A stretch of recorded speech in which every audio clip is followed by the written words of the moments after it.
Hey guys, Curious Hobbyist here. Welcome back to my channel. Recently, I just installed macOS Mojave. I did say I might review that, so let's get going. Instead of showing the positives and new features first though, I'm going to first bring up the main worry that I have had. In a previous video, I have mentioned that macOS Mojave is the last release to run certain apps. Why? Because the architecture of those certain apps are 32-bit. Even more so, Apple said that High Sierra is the last one to run these apps, quote, without compromise. So that means that some of these apps may not work as well, if at all, in macOS Mojave. How many though are going to be affected, you may be wondering. Well, before we're able to get to this, the following question does need answering. How many apps are 32-bit these days? Well, there isn't really a way of knowing this. The only measure we have is how much revenue Apple makes from these apps. And that's on the iOS App Store, which Apple had outphased these types of apps with iOS 11 just over a year ago. However, there are three issues with this. 1. Clearly, it does not account for macOS apps, only iOS. 2. This measure is of revenue the developers make from these apps, meaning it only accounts for paid apps from the App Store, which most Mac apps I have are from, in general, and in 32-bit apps. But still, that's kind of a caveat. 3. It does not account for any apps you may have bought earlier, and some of which, for this reason or other, stop being able to be found by search anymore. However, a lot of these kinds of apps are still present on that platform, and so are still visible in our account under purchased. Even more so, all of this is different for every individual using macOS. From this, any information that we are able to fabricate is rather vague. However, I can attest my case, roughly 1/3. Here's a list of all of them, which I checked reliably before compiling this list. If you want to check this for yourself, many articles on this topic explain this. Also, in case you're a visual learner, you can watch my previous video on 32-bit apps, and that'll be linked on the top right in a card link. Also, after that video, I had installed a few more of those apps, again, most of which being from the Mac App Store. Also, I'm going to highlight all specific ones that we're going to look at. In red, those are the ones I wasn't too worried about and/or don't work right anymore. This is kind of surprising to say the least, especially since it means, first of all, Cooking-1 actually works correctly.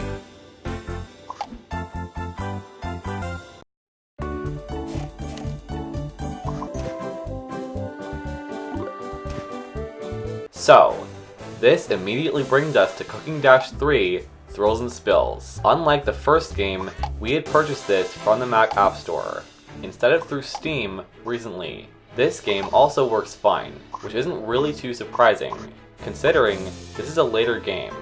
However, I think all of these profiles may have been reset, so be aware of that if you also have this game. However, I can't find this by search in the Mac App Store anymore. This is one example of what I said earlier, which by the way, does not make any sense to me. I do get this to some extent for certain apps that may have legal concerns, like the game Flappy Bird, which had 2D pipes from Mario apparently, and may have been removed for that. Dollars a day from the title were accurate, saying, "I don't know the exact figure, but I do know it's a lot." Elsewhere in the interview, he also refuted claims that he came under legal pressure from Nintendo to take the game down due to the inclusion of familiar green pipes, and asserted that any similarity was purely coincidental. Ultimately, it was guilt that motivated his decision to pull the game. "My life has not been as comfortable as I was before," he explained. However, these apps appear perfectly original, and so do several other games that appear to also be well made and relatively well known, at least some of which for being removed from platforms they were published to. At least some of them may have functionality, frameworks, or enginery that was deprecated years before their releases or something. I don't really know, so that's pure speculation. However, a lot of these do still work. Also, a couple of these are not visible anymore. So, this could actually be permanent before the obsolescence of these apps. I may talk more about this in a future video. However, let's move on. This is too odd to talk about any longer, to say the least. Next, let's look at this game called Delicious Emily's Taste of Fame, a time management restaurant game with an isometric top-down perspective. If you haven't watched my video on this, I have had problems with this game. However, it does work fine now. Also, there are 2 other games, which I think this one is the 4th in the Gamehouse Delicious series, and we also have 2 other ones, which I believe to be 7 and 8. And sadly, both of those games are also 32-bit. So, I did have a problem initially. However, I did do a mod to this in my previous video. I then tried to check this by playing the same level I played in that video, which crashed it. And sure enough, this problem seems to unfold the same way. So, I then tried to locate my last mod. I had moved an animation image of Emily walking sideways. It turns out, this is stored in images, in-game, people, Emily, and people is where I moved it to. Oh, correction, I moved it to Emily, which contains a general folder for some reason, even though there aren't any other files in the Emily folder. I don't know. Let's try the same level again. Well, it seems like this is where it would crash before I did this. And that's because Emily starts to walk sideways here, so now it appears to work just fine. That's kind of surprising. So, if you've done this or something similar, please be aware that any issues might not have to do with an OS update. Also, if and when you do this, at least plan out how you can revert the game back to normal. As a bare minimum, if you want, back up folders you modify files in by right-clicking them and then selecting Compress. Simultaneously, that's going to remind you that's the original because I compressed that to a zip file. Okay, that's enough tangent. Finally, the next one is Marble Arena 2, and this is really surprising. However, this game is a move and jump marble game with many cool levels on its own merit and a cube map level editor. We had got this around 6 years ago, and then in early 2016, I did start learning the editor. It is pretty versatile and pretty simple to use. However, there are some things you can do which make it easier to shape levels. The problem is, some of these things aren't really mentioned. For instance, making sky levels is widely done by the game's designers. However, there is no template with a singular small platform in the sky. That would make it easier to get started making sky levels. The only template is a simple matrix in which the lower half of it is solid. You do need to MacGyver a sky level yourself, and you do want to start from a larger level size. That can take a couple of minutes, and yet, the game's developer has probably used this method. If there was a window sequence that taught you through the features, or even better, a level in the custom tab built in, which you're able to follow as a course to learn the features. That's not edit protected, of course. I may be able to make something like that. I have become likely more skilled with it than most players, but 1, I'm not really into it as much. For the reason that 2, it is becoming obsolete, at least likely.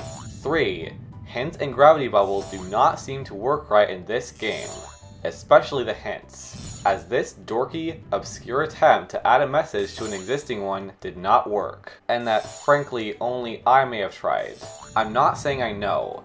Anyways, clearly, hints would have been useful for making a course level, unless there's some obscure option that I'm missing, or maybe something does not work right. After all, 4. This game is powered by a cube map game engine that was first made in 2004. Finally, this game's website does not work right anymore.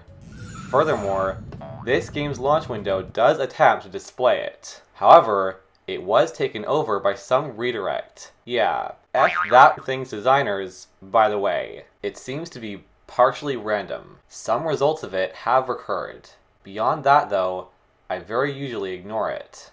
So, it is kind of relieving I do have 1 more year with it. However, it is unfortunate that this app is 32-bit, and likely will not update, so very likely will not work in just under a year. And even still, I wouldn't really recommend it. However, if you want to mess with something like it, because of its editor, it is somewhere in between A, a game, B, a program called a game engine. In fact, I use a popular one called Unity. More important, many game engines regularly 1. Update. 2. Become easier to use. 3. Improve performance. 4. Generally improve. Which, by the way, in 2019, Unity is pacing forward. Okay, enough. Finally, here are the apps that don't seem to work right anymore. 1. Stand of Food 3. Another food game, this time with conveyor belts for some reason, and fast food, cake, and even lasagna. Unfortunately, once I tried to open it, this window appeared. That's also a bit surprising. I wasn't really expecting this to not work right on Mojave. There wasn't anything specific about it that was old or was not functioning right. So, I will miss this game. Ironically, we also have Stand of Food 1, and that actually still works. I mean, Cooking Dash 1 Deja Vu, anyone? So, I can still play that. However, I haven't played this as much as the third game. That's unfortunate. So let's move on. The next affected app, at least noticeably, Apple implied that Mojave would compromise at least some of these apps, and that's great, is the Mac App Store version of VVVVVV, or however you're supposed to pronounce it, by Terry Kavanagh, who also came up with a similar name for another program of his. Buska Kyoal, a simple Adobe Air-based music composition tool, which in fact, he actually lists how to pronounce the name of, which is also 32-bit, and still works. However, this is not supposed to be a Terry Kavanagh promotion, and we've already been through enough tangent. Anyways, it didn't seem to work right. However, I did remember something I did. I had replaced a flash file inside the app, essentially being the game, with another flash file called Ninja Ball in a previous video. So again, if you do something like this, at least be careful. And also, I'm going to add, you should revert it back to normal after modding it. Especially if that mod crashes the game, or you don't know the point where it might take effect, possibly doing something. Things like modding the game's image files is generally a safer task. However, if you are using an image that you created or outsourced, be sure to name it right, and check things like the image's aspect ratio and resolution. This could affect how it appears in-game. And if you really want to be safe, replace it with the one that would show normally when you don't want the mod anymore. Some games aren't really like that, and don't have images, audio files, or videos that you can modify easily. That's because some game engines hide them and/or encrypt them. Also, this version of it is not the one I'd recommend purchasing. There is a slightly newer one on the Steam platform. The good news is this version is 64-bit.